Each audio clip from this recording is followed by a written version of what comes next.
My name is Kimberly Davis. I'm 32, and last month my father called to tell me my mom was seriously ill. I dropped everything at my New York apartment, canceled client meetings, and spent $1,200 on a last-minute flight to Phoenix. When I arrived, exhausted and worried sick, I found my parents and sister Amanda packing swimsuits and sunscreen. Turns out, nobody was sick. They just needed a free babysitter for Amanda's 3 kids while they enjoyed a 10-day Bahamas cruise. The betrayal hit me like a freight train, but instead of exploding, I smiled. Before I tell you what happened next, drop a comment letting me know where you're watching from, and hit that subscribe button if your family has ever taken advantage of your kindness. Trust me, you'll want to see how this played out. Growing up in Phoenix, I was always the responsible one. While other kids were having fun at sleepovers or school dances, I was often home making sure my younger sister Amanda had dinner or finished her homework. Our dynamic was established early. Amanda was the baby of the family who could do no wrong, and I was the reliable one expected to pick up the slack. Our childhood home was a modest 4-bedroom in a middle-class neighborhood. Dad worked as an insurance adjuster, and Mom was an elementary school teacher. They weren't bad parents by any means, but they definitely played favorites. Amanda could cry her way out of any punishment, while I was held to impossibly high standards. When Amanda failed math in 7th grade, my parents asked me to tutor her instead of hiring professional help, even though I was struggling with my own advanced classes. When she wrecked Dad's car at 16, guess who gave up her savings for a class trip to help pay for repairs? That's right, me. College was my first taste of freedom.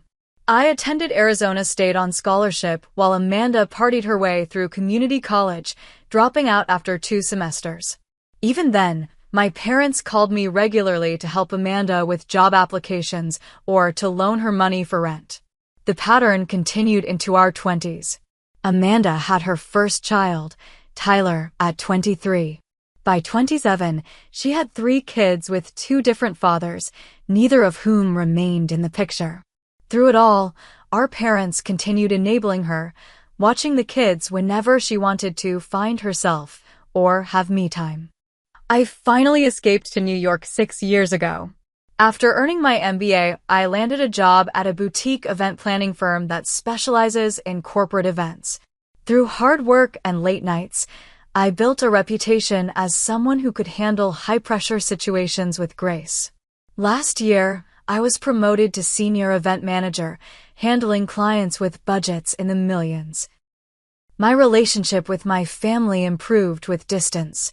I'd visit twice a year, send gifts for birthdays and Christmas, and maintain a cordial relationship during our weekly phone calls. I genuinely love my niece and nephews, Tyler, now 9, Lily, 7, and Max, 4, despite their mother's entitled behavior. I limited contact mainly for self-preservation.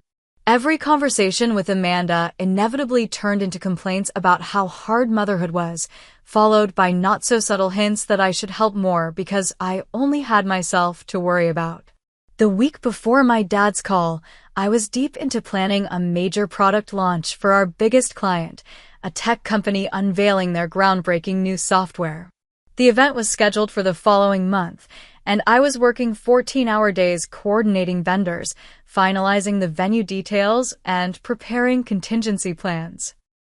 My boss, Nancy, had entrusted me with this $2 million event because of my track record, and the success of this launch could mean a substantial bonus and potential partnership.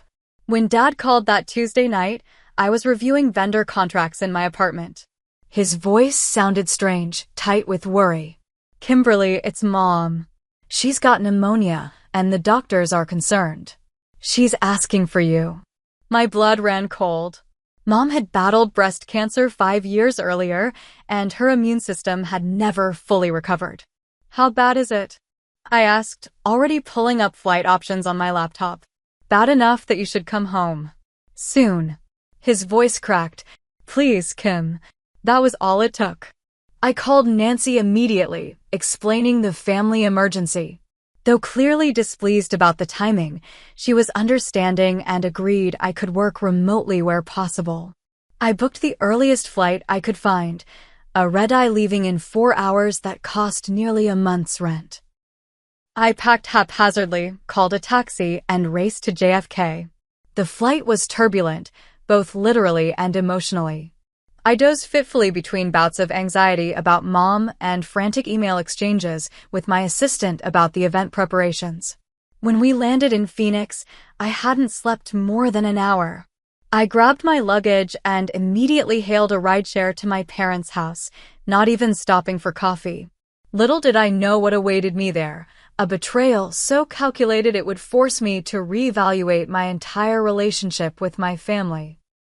The Arizona sun was blinding as the car pulled up to my parents' Spanish-style ranch home. Palm trees swayed gently in the driveway, the same ones Dad had planted when we were kids. I paid the driver, grabbed my suitcase, and rushed to the front door, my heart pounding with dread about Mom's condition. I didn't bother knocking, using my old key instead. "Mom?" I called out, dropping my bags in the entryway. "Dad? I'm here." The sound of laughter floated from the kitchen, not the subdued tones you'd expect in a house with a seriously ill patient. Confused, I followed the noise. There, gathered around the granite island counter, stood my entire family. Mom was vibrant and healthy, organizing a pile of beach hats. Dad was checking a printed itinerary. Amanda was folding tropical print dresses into a suitcase. 3 matching luggage sets stood by the sliding glass door. "Kimberly," Mom exclaimed cheerfully. "You made it." Perfect timing. I stood frozen, trying to process what I was seeing. "You're not sick." An awkward silence fell over the kitchen. Mom and Amanda exchanged glances while Dad suddenly became very interested in his paperwork. "Well," Mom finally said, "I had a little cold last week, but I'm fine now." "A cold?" I repeated numbly. "Dad told me you had pneumonia. That doctors were concerned. That you were asking for me." Dad cleared his throat.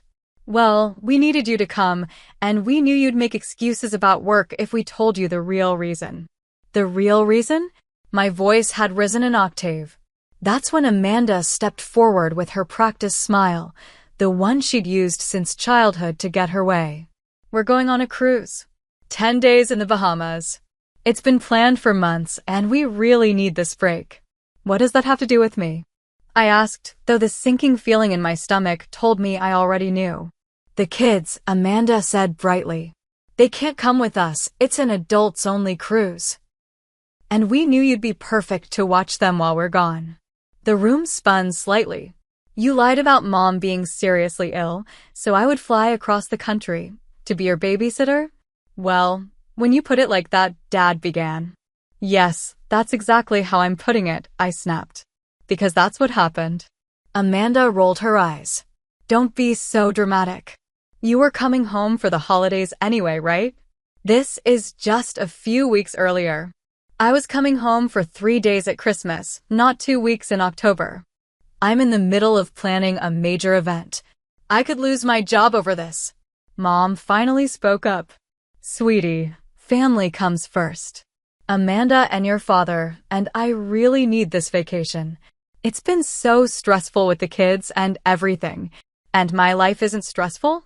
I was shouting now. I paid $1,200 for a last-minute flight. I thought Mom was dying. From the living room, 3 small faces peered around the corner. Tyler, with his mop of blonde hair and curious eyes, Lily, clutching her ever-present stuffed unicorn, and little Max, thumb firmly in his mouth. Despite my anger, my heart softened slightly at the sight of them. Amanda noticed my gaze and seized the opportunity. "See? They're so excited to spend time with their Aunt Kimberly. You don't have kids, so you wouldn't understand how desperately parents need breaks sometimes." That condescending comment reignited my fury. "I understand perfectly that you want a vacation. What I don't understand is why you had to lie and manipulate me instead of asking like a normal person." Dad stepped between us. "Now, Kimberly, don't overreact. We knew you were busy with work, but family obligations come first. We needed someone we could trust with the kids, and you're their aunt. Family obligations? I laughed bitterly. Like honesty? Respect for each other's lives? Or does obligation only go one way in this family? Mom's expression hardened. The look that had cowed me as a child. That's enough, Kimberly. We've made arrangements, tickets are paid for, and we're leaving tomorrow morning. The kids need looking after. Are you really going to abandon your niece and nephews because of a little white lie? A little white lie? I was incredulous. You made me think you were seriously ill. Well, Dad said with infuriating casualness, we knew you wouldn't come if we told you the truth. And there it was, the admission that they knew exactly what they were doing. They had deliberately manipulated me, counting on my love for Mom and my sense of family duty. Amanda stepped closer, her voice honeyed, but her eyes calculating. It's just 10 days, Kim. The kids are really well behaved now. Tyler's ADHD is mostly under control with his medication. Lily only has dance class twice a week, and Max, well, he's still in his destructive phase, but he naps in the afternoon. Under control? I repeated. The last time I visited, Tyler disassembled my hair dryer with a butter knife.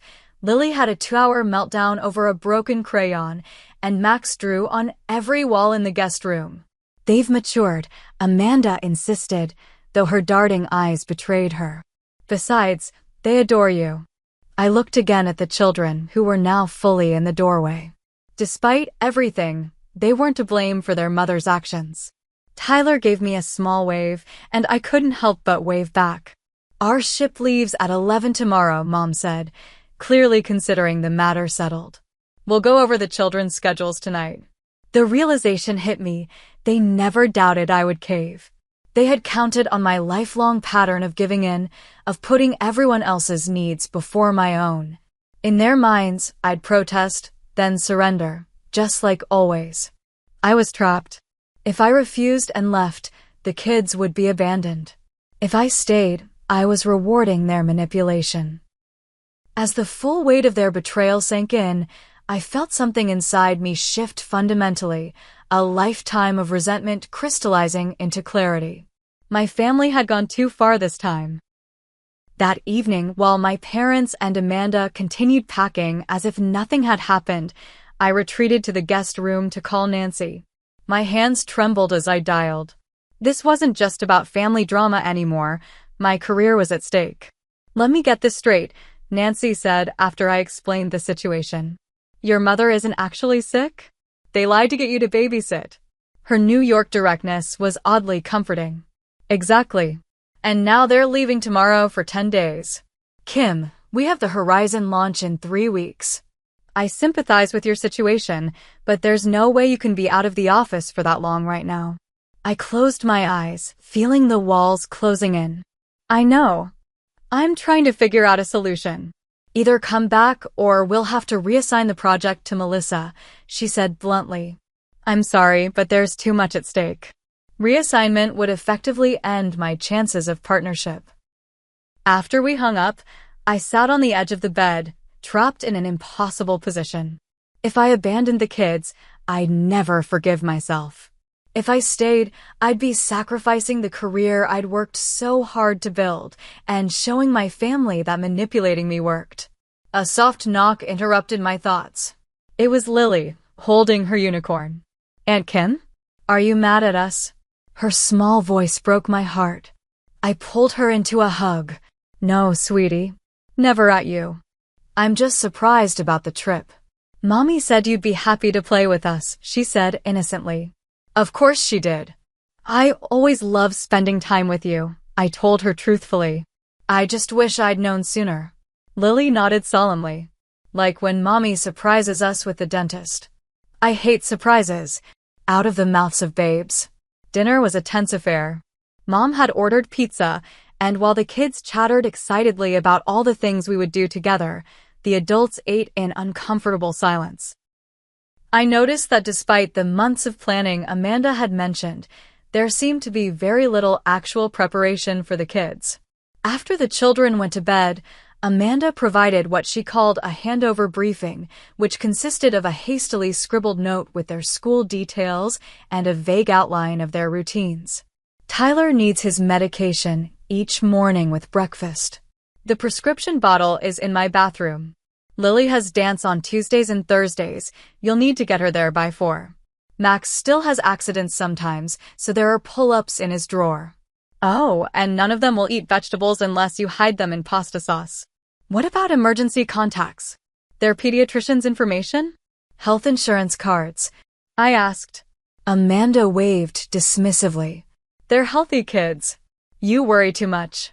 And what about money for food, activities, or emergencies? I pressed. My sister had the grace to look slightly embarrassed. We spent quite a bit on the cruise. I'm sure you can cover anything they need, and we'll pay you back. You make good money in New York, right? Before I could respond, Mom interrupted. It's getting late, and we have an early start tomorrow.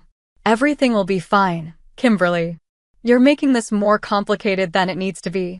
Their departure the next morning was a whirlwind. Dad loaded the luggage while Mom fussed over the kids, giving last-minute instructions and kisses. Amanda barely said goodbye to her children, too busy checking if she'd packed enough sunscreen. Our cell service might be spotty on the ship, Dad mentioned casually as they headed for the door. Don't call unless it's a real emergency. And just like that, they were gone, leaving me with 3 children and a growing sense of dread. The chaos began almost immediately. Max threw a tantrum when he realized his mother had actually left. Lily couldn't find her favorite hair clips for school. Tyler announced he hated the breakfast I made and demanded chocolate cereal instead. By the time I got them all to school late, because no one had told me about the specific drop-off procedures, I was already exhausted. I returned to the empty house and tried to salvage some work, sending emails and joining a conference call about the Horizon launch. We need those vendor confirmations by tomorrow, my assistant Julian reminded me. And the client wants to revise the seating chart again. I'm on it, I promised, though I had no idea how I'd manage everything. That afternoon, school pickup was another disaster. I went to the wrong entrance, then had to navigate the complex carpool lane system while other parents honked impatiently. Tyler had lost his backpack, Lily was in tears because someone had said her drawing was babyish, and Max had apparently decided pants were optional and was missing one leg of his jeans. The evening spiraled further out of control. I discovered the refrigerator was nearly empty except for condiments and some questionable leftovers. After an emergency trip to the grocery store, with all 3 kids in tow because I couldn't leave them alone, I returned to find that Max had managed to unlock my phone and was in the process of deleting my emails. Look, Aunt Kim. I'm fixing it, he announced proudly as I watched in horror. By the time I got them all bathed and into bed, it was past 10. I collapsed onto the couch, only to receive a text from Amanda. It was a selfie of her and our parents on the cruise ship, cocktails in hand, with the caption, "Bon voyage. Finally relaxing. Kids being good." I stared at their smiling faces, my exhaustion turning to simmering rage. They were finally relaxing while I was sacrificing my career and sanity. And this was only day 1 of 10.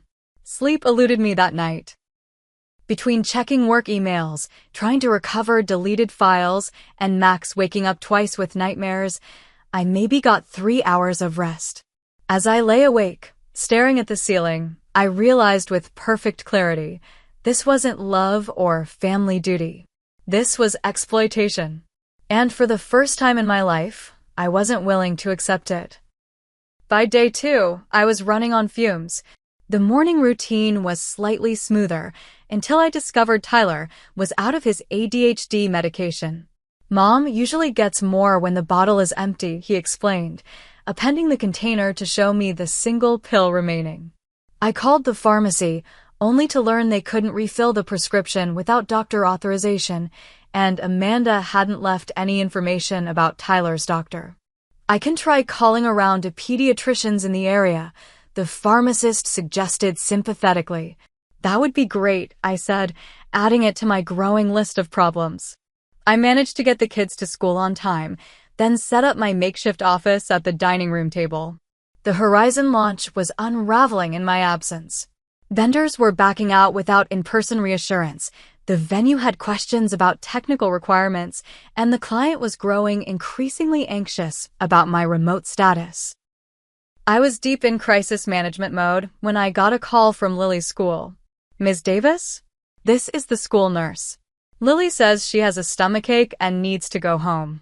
20 minutes later, I picked up a perfectly healthy-looking Lily, who admitted as we left the school that she just missed mommy and wanted company.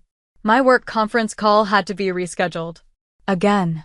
By afternoon, things went from bad to worse. While I was helping Tyler with his math homework, Max decided to explore my laptop. I heard the crash from the kitchen.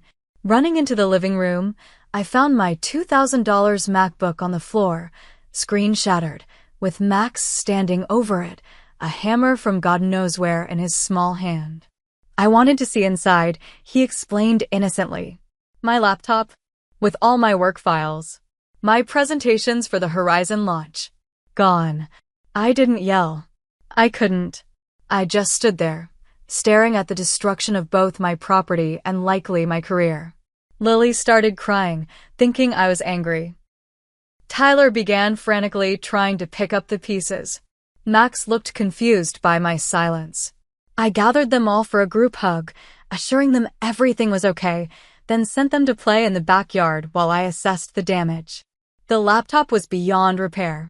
I had cloud backups of most files, but not the latest revisions of the Horizon presentations. My phone rang. It was Nancy. "Kimberly, we need to talk." Her voice was professional but cold.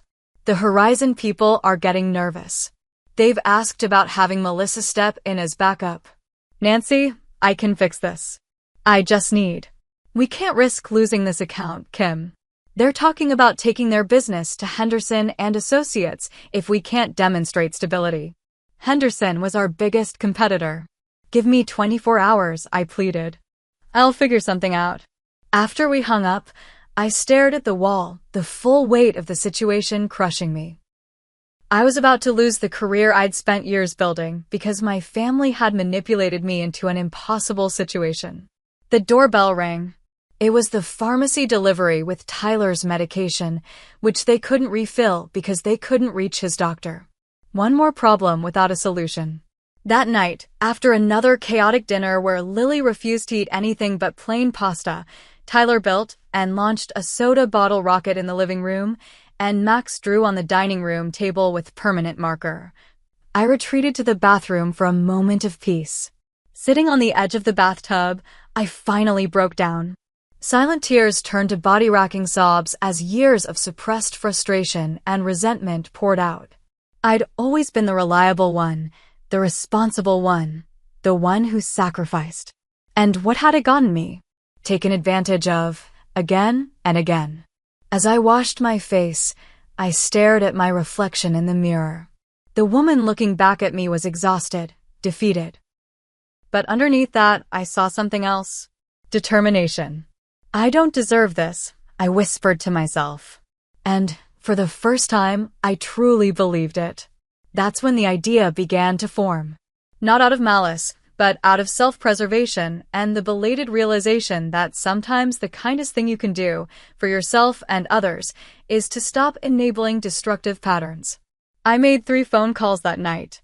The first was to my friend Jessica in New York, who listened to the whole sordid tale without interruption. "What do you need?" she asked simply when I finished. "A place to stay when I get back to New York," I replied. "I might not have a job anymore." "You always have a place with me," she promised. "And Kim? It's about time you stood up to them." The second call was to Julian, my assistant, explaining my plan to return to New York and salvage what I could of the Horizon launch. The third call was the hardest and the most important. I called my Aunt Carol, my mother's sister who lived just outside Phoenix.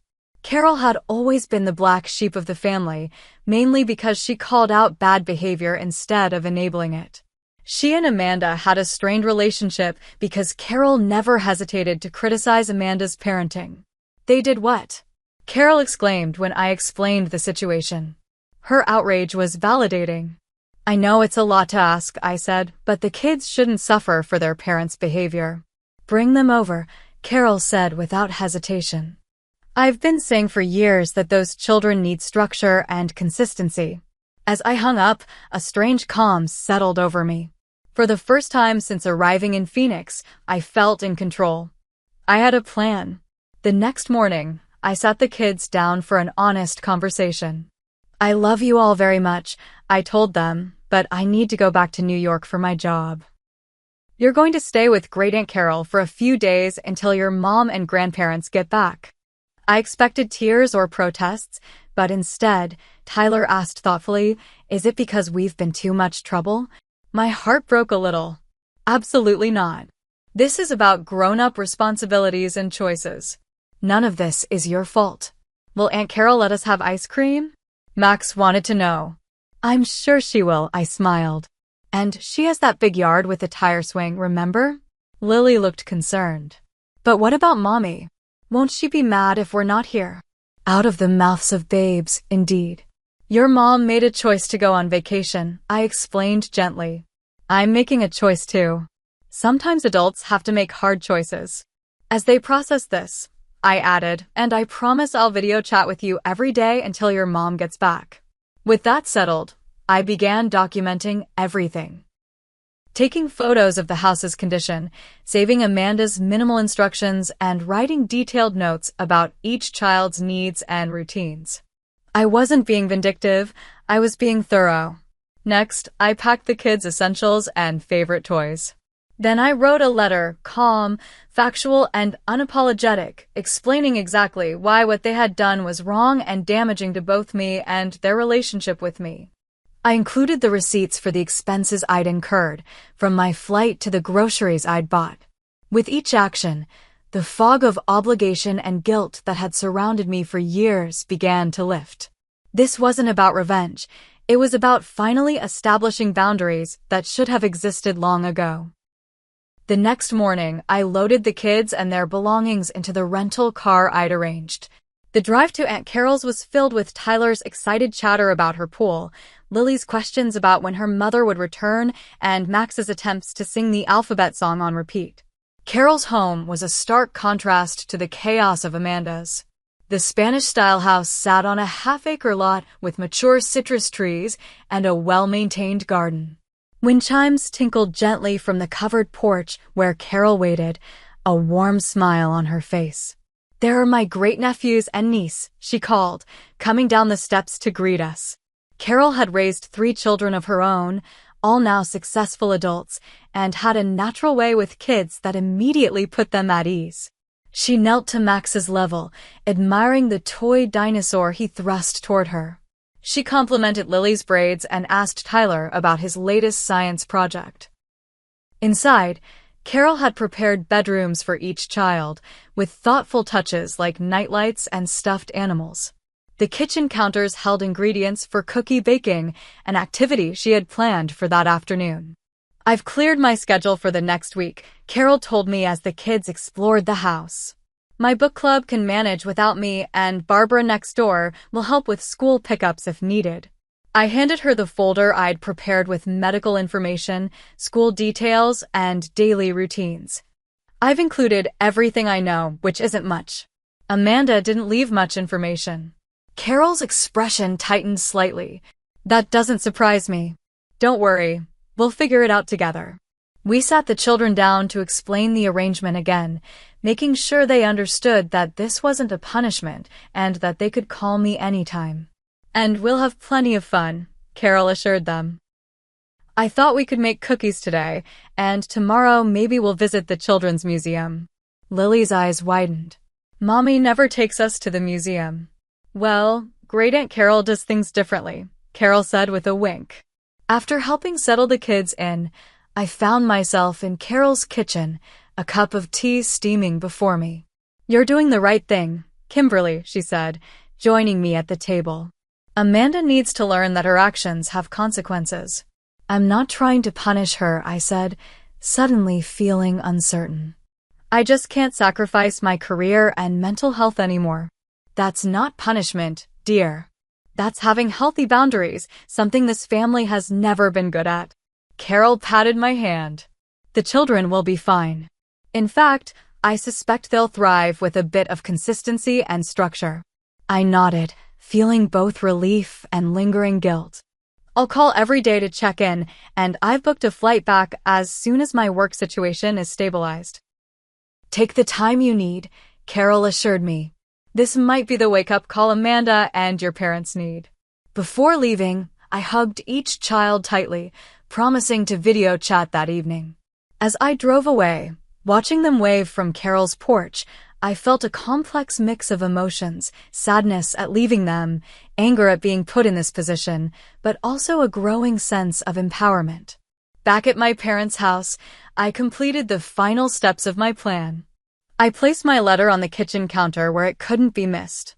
I set up automatic replies to my family's numbers with a professional message explaining that I was unavailable due to the work crisis their deception had created.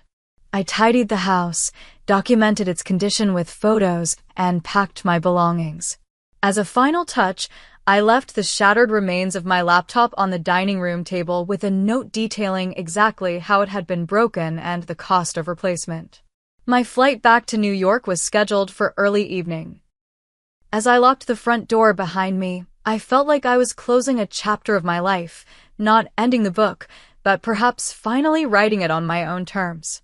During the flight, I focused on salvaging what I could of the Horizon launch.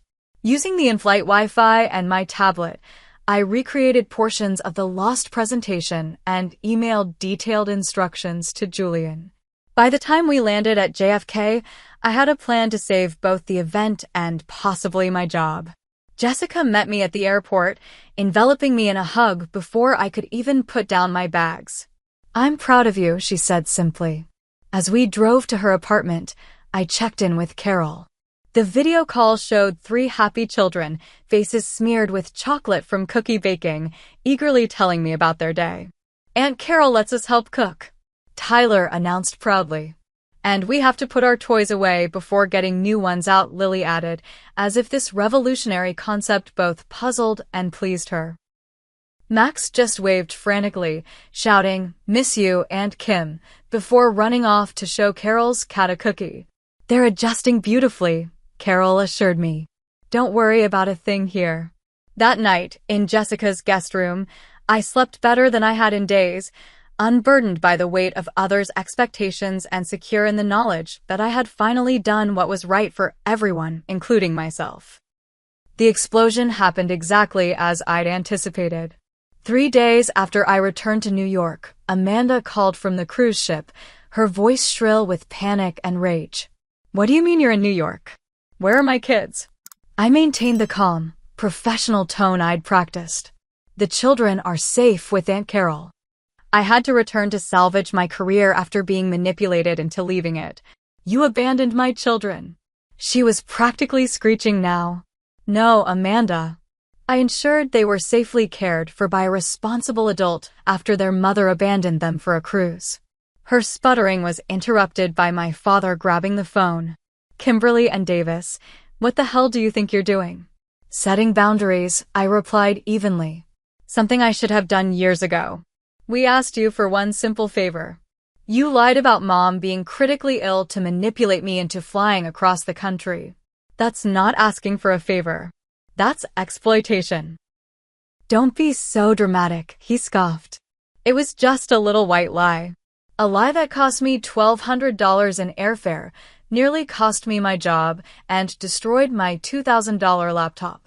Not to mention the emotional damage of thinking Mom was dying." There was a pause, then my mother's voice came on the line. "Honey, we're sorry if you felt misled, but family helps family. You know Amanda needed this break." The carefully crafted apology that wasn't actually an apology ignited my resolve further. If Amanda needed help, she could have asked honestly. You all chose deception instead, which tells me you knew what you were asking was unreasonable. "So you abandoned 3 innocent children as revenge?" Mom's voice dripped with manufactured outrage. "The children are having a wonderful time with their great-aunt, who is providing structure and stability. I video chat with them twice daily. This isn't about revenge. It's about consequences for adult choices. The conversation devolved further, with threats and guilt trips that would have crushed the old Kimberly. But I held firm, ending the call by saying, "I'm happy to discuss this when you're ready to have an adult conversation about boundaries and respect." Over the next few days, the calls and texts escalated. Amanda vacillated between rage, "You've ruined our vacation," and manipulation, "The kids are crying for me." Dad threatened everything from cutting me out of the will to telling my boss about my irresponsibility. Mom tried the guilt approach, claiming the stress was affecting her health, ironically similar to the lie that started it all. Through it all, I maintained my boundaries. I responded to each message with the same calm statement: "The children are safe and well cared for. We can discuss this when you return and are ready to have a respectful conversation." Meanwhile, in New York, I was working around the clock to save the Horizon launch. Nancy had been understandably upset, but gave me a chance to make things right when she saw my determination. Julian had stepped up admirably in my absence, keeping things afloat until I returned. "You look different," he observed during our first day back at the office. "More. I don't know, solid." I smiled, knowing exactly what he meant. Standing up for myself had changed something fundamental in how I carried myself. The updates from Carol were consistently positive. Under her care, the children were thriving with consistent routines and clear expectations. Tyler's behavior had improved dramatically with proper medication management. Carol had immediately contacted their pediatrician, whose information she already had as a family member. Lily was blossoming with the one-on-one attention during their art projects. Even Max was having fewer tantrums, responding well to Carol's gentle but firm boundaries. "I found Amanda's pediatrician information in about 5 minutes," Carol told me during one of our calls. "It was in her kitchen drawer under a pile of takeout menus. All she had to do was look." A week into their cruise, the tone of my family's messages began to shift. The angry accusations gave way to grudging acceptance, then awkward attempts at reconciliation. "We might have overreacted," Dad conceded in a voicemail. "But you still should have discussed your plans with us before taking such drastic action."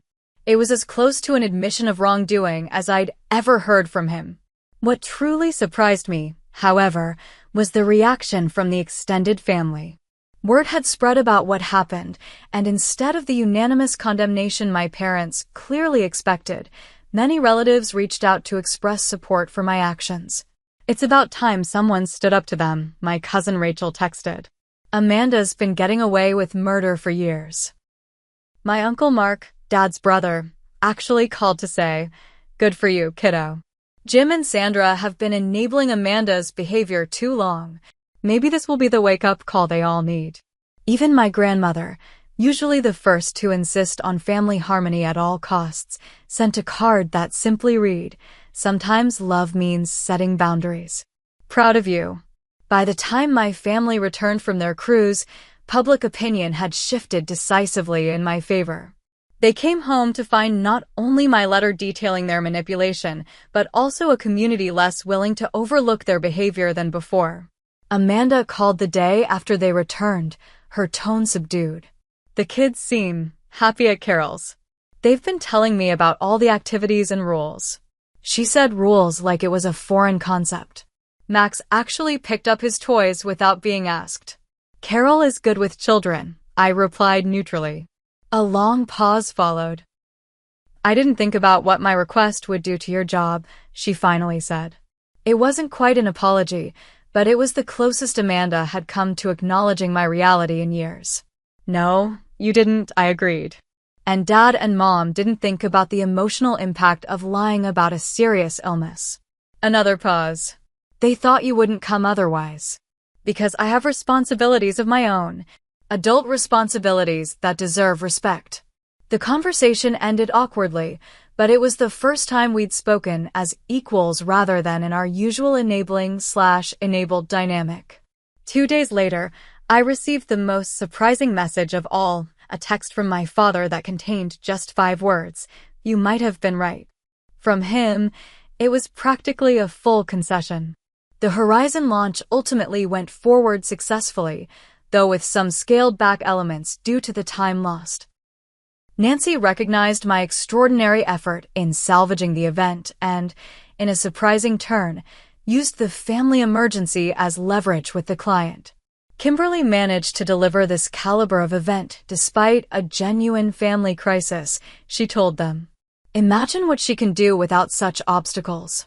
By the time I flew back to Phoenix 2 weeks later, this time on my own terms, with a clearly defined 3-day visit, something fundamental had shifted in my family dynamic. It wasn't perfect, not by a long shot.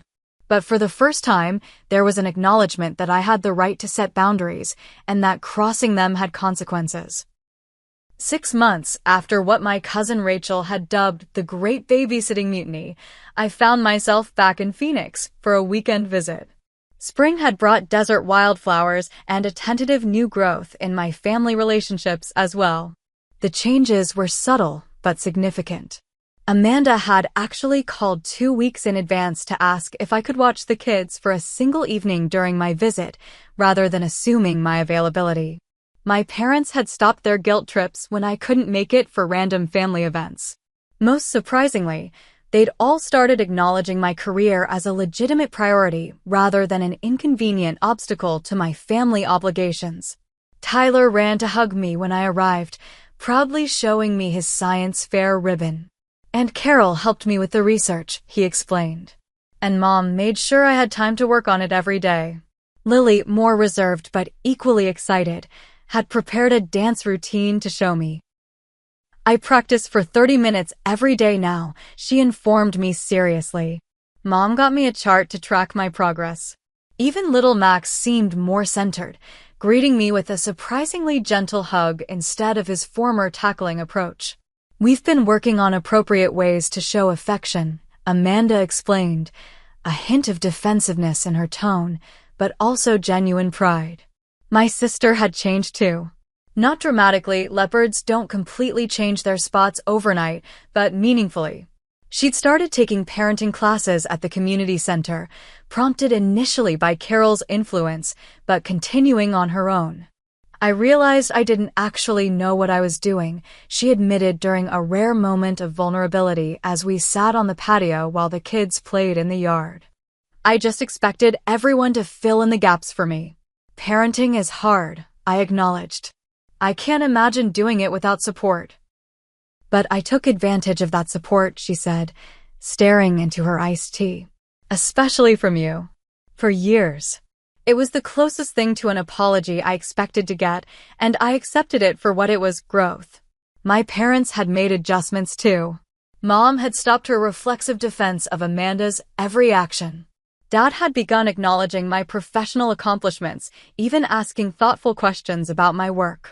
The most profound change, however, was within me. The crisis had forced me to articulate and defend my boundaries in ways I'd never done before. The sky hadn't fallen. My family hadn't disowned me. In fact, our relationships had improved with clearer expectations and mutual respect. Professionally, I'd not only survived but thrived. Nancy had recognized my crisis management skills during the Horizon debacle, and I'd been promoted to partner 3 months later. My new position came with more responsibility, but also more flexibility to manage my own schedule, including reasonable time for family visits on my terms. That Sunday night, we gathered for dinner at my parents' house. Amanda had actually cooked instead of ordering takeout, and the kids had helped set the table.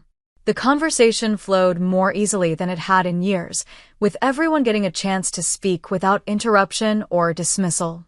After dinner, as we sat in the living room, Dad cleared his throat in that way that signaled he had something important to say.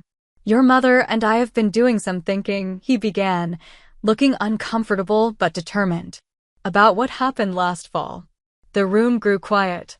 We hadn't directly addressed the incident since it happened. "We shouldn't have lied to you," he continued. "It was wrong, and it showed a lack of respect for your life and commitments." Mom nodded, adding, "We took you for granted for a long time, Kimberly. We expected you to drop everything whenever we whenever Amanda needed something. "We're sorry," Dad finished simply. The words hung in the air, precious and unexpected. Not "we're sorry," but not "we're sorry you felt that way," just "we're sorry." A real apology. "Thank you," I said, emotion making my voice thick. "That means a lot to me." Amanda, never one to handle emotional moments gracefully, jumped in. "And I've been trying to be more self-sufficient.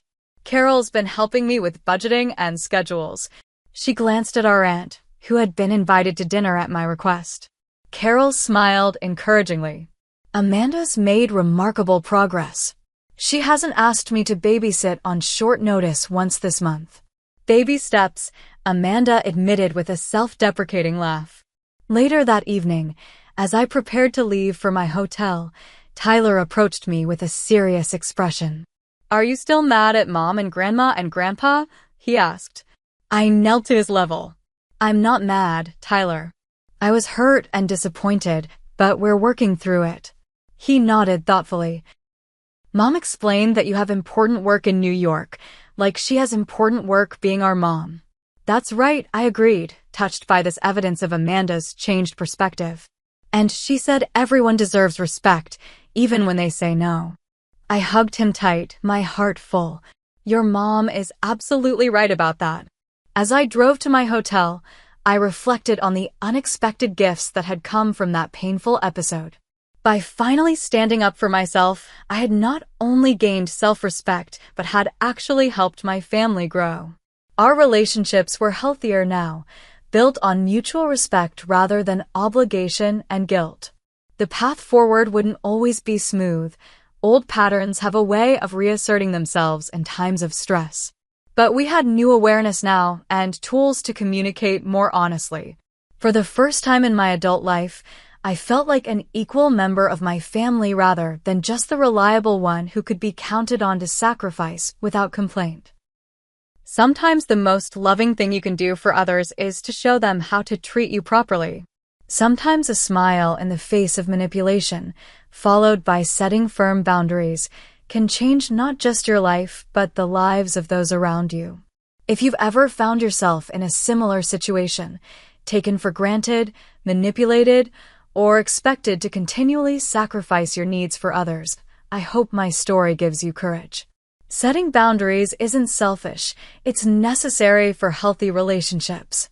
And sometimes those who push back hardest against your boundaries are the ones who needed them most all along.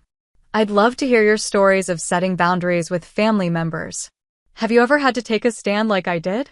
Drop a comment below sharing your experience, and don't forget to subscribe to hear more stories about navigating complicated family dynamics. If this resonated with you, please give it a thumbs up and share it with someone who might need to hear that it's okay to prioritize their own well-being. Thank you for listening to my journey, and remember, true family support goes both ways.